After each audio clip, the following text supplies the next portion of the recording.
আজকে ঘুম থেকে উঠতে অনেকটাই লেট হয়ে গেছিলো, তো ভাবছিলাম যে কি বানানো যায়। এখন না একদমই সময় ছিল না যে সবজি কেটে নতুন করে কিছু বানাবো বা আটা মেখে রুটি বানিয়ে দেবো, মানে একদমই সময় ছিল না। ভাগ্যিস ফ্রিজের মধ্যে দেখলাম কিছু সবজি কেটে রাখা আছে, তো ভাবলাম ওই দিয়ে কিছু একটা বানিয়ে দিই, যেটা একদমই চটজলদি হয়ে যাবে, খুব তাড়াতাড়ি হয়ে যাবে আর কি।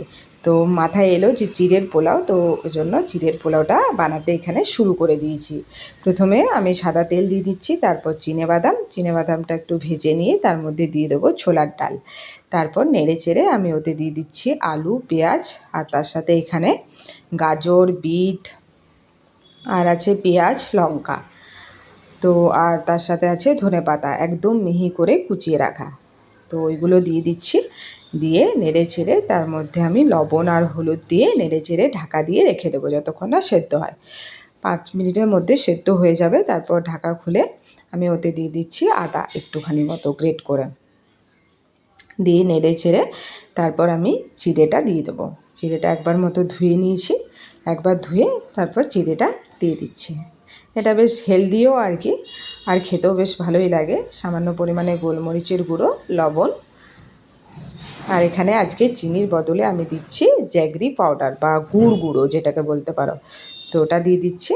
দিয়ে নেড়ে চেড়ে ব্যাস নামিয়ে নেব। একটু হেলদিভাবেই আর কি করেছি আজকেরটা।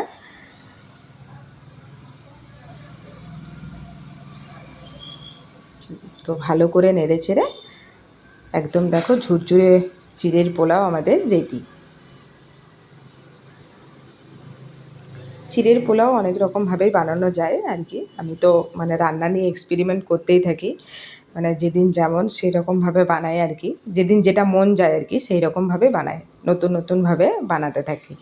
তো আজকে এইরকমভাবে বানালাম একটু ধনেপাতা দিয়ে, অন্যদিন ধনেপাতাটা দিই না, আজকে ধনেপাতা দিয়েছি। তো তৈরি হয়ে গেছে, এরপর ওর জন্য লাঞ্চে আমি এটা দিয়ে দেবো,